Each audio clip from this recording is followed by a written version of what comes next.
Estimados amigos, vamos a hablar ahora de la instalación de tornillos transpediculares torácicos dentro del curso avanzado de cirugía de columna de la SILACO y la Asociación Boliviana de Columna. Soy Luis Miguel Puchen Rodríguez, neurocirujano, vicepresidente de la Asociación Boliviana de Columna. No tengo ningún conflicto de interés. Es importante recordar que el uso de los tornillos transpediculares torácicos está encaminado a resolver problemas, básicamente las fracturas traumáticas que tienen inestabilidad, pacientes que han quedado inestables después de descompresiones, de manejo de tumores, de infecciones, también para la corrección de deformidades, como vemos en este ejemplo, y las contraindicaciones relativas a esta técnica es la osteoporosis severa y la comorbilidad que puede impedir cirugías mayores. Por supuesto que ahora tenemos tecnología, por ejemplo, el uso de tornillos percutáneos reduce la morbilidad. Cuando nosotros encaminamos la instalación quirúrgica de estos tornillos, siempre tenemos que hacer una disección subperióstica con el objetivo de que el sangrado sea mucho menor. Y siempre ir de cefálico a caudal, porque la disposición de las fibras musculares al hacer esa disección de cefálico a caudal permite que haya menos sangrado. Una vez que se ha expuesto, el área que tenemos que poder observar son, por supuesto, las apófisis espinosas, las láminas, las facetas articulares y al menos las apófisis transversas en los 2/3 mediales. Si vamos a hacer una corrección de deformidad, por ejemplo, tenemos que ampliar esta exposición porque eso nos va a permitir tener mejor referencia anatómica. Entonces vean ustedes que siempre tenemos que tener una buena exposición para tener mejores resultados. Cuando hablamos de los puntos de entrada debemos recordar algunos parámetros anatómicos. Vean ustedes, tenemos que tomar en cuenta la apófisis articular superior, la apófisis transversa y la inserción de acuerdo a la O-spine se tiene que tomar en cuenta de la parte media de la apófisis articular superior, un poco más lateral, y la intersección con la apófisis transversa. Este es un punto en donde podemos introducir el tornillo.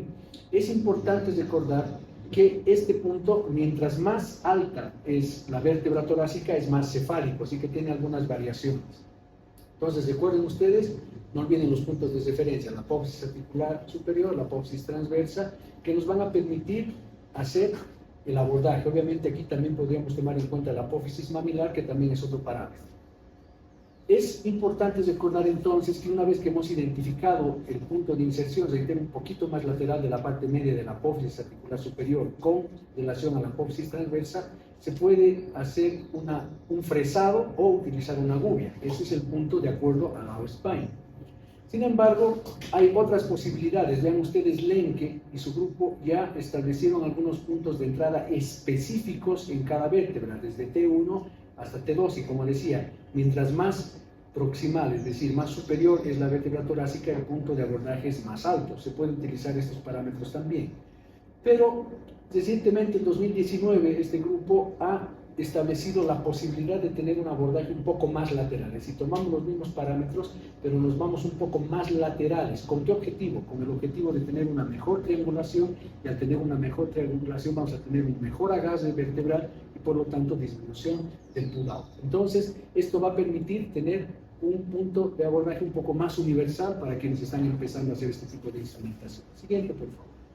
Entonces, este es el esquema del artículo de Lenke. Aquí tenemos el punto de ingreso, se trabaja se identifica con los rayos X y anatómicamente se come un poquito con la gubia o con la fresa, avanzamos, y una vez que hemos hecho esa pequeña osteotomía, se introduce el punzón. Una vez que se introduce el punzón, introducimos la lesna, y una vez que hemos hecho el camino, introducimos el tornillo. Vamos a ver algunos elementos específicos. Este ángulo pedicular, este vector por donde nosotros vamos a introducir el tornillo, tiene diferencias entre T1 y L5, por ejemplo. Es decir, mientras está más alta la vértebra, este ángulo es mucho más abierto. Cuando se acerca a la columna lumbar, en la unión toracolumbar, es un poco más perpendicular, y nuevamente, yendo hacia la parte inferior lumbar, nuevamente se abre. Entonces, va a tener diferentes variaciones de acuerdo a la vértebra. Es importante entender que también tenemos que introducir nuestra lesna en una angulación cráneo-caudal específica. Podríamos utilizar el ángulo pedicular anatómico, pero la idea es tener un mejor agarre, y por lo tanto se utiliza un abordaje que nos permita llegar al tercio superior de la vértebra. Entonces, retrocedamos por favor, lo que tenemos que nosotros es apuntar al lado contralateral al que hemos señalado, de tal manera que tengamos esta dirección. Entonces, la trayectoria, reitero, nos va a permitir tener buen agarre con una dirección cráneo-caudal apuntando hacia el otro sitio del abordaje. Entonces, es importante recordar que este ángulo sagital varía, lo mismo, desde T1 hasta L5, siendo casi perpendicular en las vértebras del lineal toracolumbar, pero como nosotros tenemos que hacer algo más universal, vamos a ver la forma más global de hacerlo. Recordar algo importante, el diámetro del pedículo varía de acuerdo a su localización, no es lo mismo en la parte más cercana al cuerpo que en la parte más cercana hacia la lámina, y también varía en su ancho dependiendo de las vértebras. Sin embargo, la trayectoria adecuada va a permitir que no generemos lesión en el pedículo. Entonces, una vez que nosotros hemos identificado el nivel donde vamos a hacer el abordaje, utilizamos el punzón, luego introducimos la lesna y va a variar la angulación desde enteros, desde 45 grados en la parte alta hasta casi 0 grados en T5, entonces esto varía. Obviamente eso vamos a ir corrigiendo, tanto con la experiencia como con la dirección que vemos en los rayos X. Por eso es fundamental siempre hacer placas en proyección AP y proyecciones laterales. ¿Cuál es el objetivo? El objetivo es evitar la penetración hacia el conducto raquídeo y evitar salir de la vértebra para llegar a la parte más anterior posible. Por supuesto, estos dos tornillos idealmente deberían converger en la misma dirección, tanto en el plano cráneo-caudal como en el axial. Un detalle importante que el grupo de Lenke propone es el uso de estas lesnas curvas. Sobre todo en pacientes con deformidades en donde tenemos pedículos mucho más pequeños, es más seguro introducir la lesna con la concavidad hacia afuera hasta atravesar el pedículo, y una vez que estamos seguros que hemos llegado al cuerpo vertebral, donde ya es un hueso más esponjoso, menos firme, tenemos que dar vuelta a la lesna hasta llegar a la parte anterior. Es importante reiterar que cuando se pone la lesna tenemos que tener cierta resistencia, pero si esa resistencia aumenta mucho, quiere decir que estamos siendo los más corticales y podemos introducirnos tanto a conductos raquídeo o salir del cuerpo vertebral, por lo cual hay que retroceder y redireccionar. Una vez que hemos hecho ese camino, siempre hay que utilizar un palpador que nos permite tener certeza de que tenemos indemnidad de la pared media, lateral, superior, inferior y de profundidad, y nos permite también medir la longitud del tornillo que nosotros vamos a utilizar. Entonces, básicamente, cuando nosotros vamos a introducir los tornillos con el palpador, ya hemos identificado todo el canal, vamos a confirmar que la trayectoria está completamente intraósea y, por supuesto, si nosotros tenemos alguna duda, en cualquier momento tenemos que pedir radiografías AP y lateral, de modo que no generemos ninguna lesión. La inserción de los tornillos, entonces, tiene que ser cuidadosa y tiene que ser con el diámetro y la longitud adecuados. Se puede medir el ancho del pedículo antes de la cirugía y también se puede medir la profundidad, hemos dicho, con el palpador. Este es un ejemplo de un paciente operado por nosotros. Detalles importantes. Nunca la punta del tornillo tiene que sobrepasar la línea media, lo ideal sería esta posición. Y en el plano sagital siempre tenemos que buscar estar en la parte correspondiente al tercio superior. Vamos a ver, en este caso, cuando colocamos este tornillo, ven ustedes, está en la parte correspondiente al tercio superior adecuado, tercio superior adecuado. Este ha quedado entre la unión del tercio superior y medio, entonces creemos que no va a tener tanto agarre, y este otro ha logrado tener una buena posición. Entonces ven ustedes que es fundamental en columna torácica tomar la parte que corresponde al tercio superior o la parte metafísica. Es importante también recordar que no todas las columnas que vamos a tratar anatómicamente son normales, de hecho muchas están degeneradas, y otro grupo importante es el de las deformidades. Y tenemos que recordar que las deformidades, como la escoliosis, generan un problema en tercera dimensión, de tal manera que no vamos a tener en el mismo plano todas las vértebras. Es un ejemplo de un paciente que tiene unas vértebras en una posición normal, los vectores que hemos construido son los normales, pero si nosotros aplicamos los mismos vectores a una vértebra que tiene otro grado de rotación, vean lo que sucede. Este vector queda muy lateral y este vector queda muy medial, con el riesgo de introducirse al conducto raquídeo. Entonces tenemos que pensar que esto tenemos que solucionarlo de la siguiente manera. ¿Cómo hacemos? Si tenemos una rotación importante, recuerden que en el lado de la convexidad casi siempre la trayectoria adecuada es perpendicular y en el lado de la concavidad es mucho más medial. Por supuesto que esto tenemos que incorporarlo con los rayos X. Otra forma de tener certeza es haciendo modelos 3D impresos para verlos en la cirugía, pero este concepto es importante. Me gustaría, sobre todo en una parte de la mayor convexidad, siempre entrar perpendicularmente en la concavidad de forma medial para no tener problemas con el conducto de aquí. Es importante también recordar que algunos pacientes tienen pedículos hipoplásicos muy delgados. Podemos entonces echar mano de una técnica en donde introducimos un poco más lateral el tornillo, tomamos presa en este sector y luego introducimos el tornillo por el cuerpo de la vértebra, de tal manera que tenemos un segmento en este sector y otro acá que nos permite tener una gasa. Esto en caso de que necesitemos instrumentar esa vértebra que está hipoplásica. Entonces siempre hay alternativas de un acceso parapedicular, como estamos mostrando en este caso.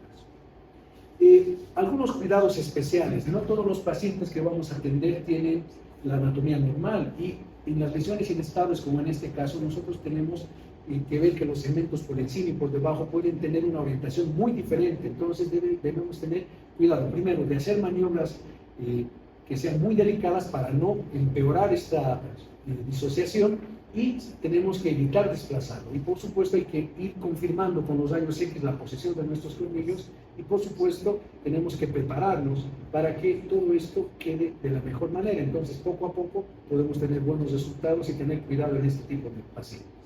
Hay algunas dificultades. Obviamente, si tenemos un paciente con esta obesidad, vamos a tener mayor dificultad en la exposición. De repente los rayos X no se ven bien, entonces hay que ser muy cuidadosos siempre que uno empieza, intentar hacerlo con un cirujano de experiencia enfrente para tener buenos resultados. Y hay técnicas, incluso como los tornillos percutánneos, que podrían ayudarnos a minimizar los riesgos. Avancemos, por favor. Por supuesto que si uno se enfrenta a un paciente que tiene estas dificultades anatómicas, puede tener problemas y puede tener los tornillos en mal posición. Pero si un tornillo apenas ha introducido al conducto saquídeo, en general puede no generar problemas. En el grado 1, en el grado 2 puede haber un problema radicular, en el grado 3 definitivamente también puede haber un déficit neurológico. Por eso tenemos que intentar no violar el conducto saquídeo. Y el grado 4 es cuando el tornillo se introduce dentro del conducto. Por eso hay que ser muy cuidadoso, planificar la cirugía, hacerlo con mucho cuidado, porque podemos lesionar una raíz o incluso la médula si nosotros no hacemos las cosas de forma adecuada. Y han hecho un ejemplo donde no se han tomado estas medidas. Este tornillo está dentro del conducto, ambos dos han violado acá el conducto. Entonces esta es una mal posición que por supuesto puede traer muchas consecuencias. Entonces les agradezco. Vamos a ver todo esto en detalle. Gracias. Bueno, para los tornillos pediculares torácicos, como hemos hablado en la clase, tenemos la posibilidad de hacer un punto de ingreso en la parte media de la apófisis articular superior y su intersección con la transversa. Según Lenke, un punto más lateral tendría la posibilidad de una mejor triangulación y tener un mejor agarre. Entonces aquí hemos identificado el punto, de acuerdo a Lenke. Vamos a cortar un poco con la gubia. Y un elemento importante es hacer lo mismo en el lado contralateral. En el lado contralateral se hace exactamente lo mismo. El punto de entrada se identifica, y una vez que se ha identificado el punto de entrada, la idea es que nosotros vamos a colocar el clavo de Kirchner y vamos a identificar que estamos en el sitio correcto. Un elemento que hay que tomar en cuenta es la dirección cráneo-caudal. Si la dirección cráneo-caudal que nosotros buscamos coincide con la muesca del lado contralateral, entonces vamos a tener una buena posición del tornillo. Ahora vamos a utilizar el punzón. Vamos a mover un poquito. Con el punzón nosotros tenemos la idea de iniciar la construcción de nuestro sitio por donde vamos a transcurrir. Reitero, fíjense, tiene que estar en dirección cráneo-caudal al lado contralateral. Y verificado con rayos X la posición adecuada, entonces ahí echamos mano de las lesnas. Entonces, como decíamos en la parte teórica, la lesna en su primer paso tiene que tener la concavidad hacia afuera. Eso nos permite no ingresar hacia el conducto saquídeo, y nosotros tenemos que avanzar hasta el momento en que terminamos de atravesar el pedículo y llegamos al cuerpo vertebral. Una vez que sentimos eso, Reitero, la idea es tener la dirección craneocaudal hacia el lado contralateral. Aquí estábamos yendo un poco más caudal de lo necesario. Y una vez que hemos llegado hasta el cuerpo vertebral, retrocedemos con la lesna, giramos y con la parte cóncava hacia adentro avanzamos hasta llegar a la parte anterior del cuerpo vertebral. Entonces la idea es generar ese espacio. Una vez que ya hicimos el camino, reitero, primero poniendo una lesna curva hacia afuera y luego hacia adentro, también se puede utilizar luego la recta, pero como en este caso vamos a lograr hacer un buen camino siempre en dirección de la muesca contralateral para tener una buena trayectoria que quede en el tercio superior del cuerpo vertebral. Una vez que hemos trabajado, logramos poner el tornillo y básicamente este tornillo va a seguir el trayecto que hemos elaborado. Entonces, una vez que se introduce el tornillo, ya la posición nos permite. Para la técnica freehand se puede obtener un buen área de exposición anatómica realizando la resección de este segmento de la vértebra, de tal manera que en el paciente se va a exponer el pedículo. Por supuesto que cuando nosotros hacemos esto, primero tenemos hueso cortical y una vez que estamos en el pedículo, se nota que hay un color un poco más rojizo, más sangrante, y es ahí donde nosotros podemos hacer la técnica freehand. Entonces, lo mismo, viendo que estamos en el centro del pedículo, hacemos la introducción del punzón, ¿sí? Una vez que hacemos la introducción del punzón, nuevamente podemos palpar para ver si no estamos violando alguna de las cuatro paredes. Utilizamos la lesna nuevamente con la concavidad hacia afuera primero,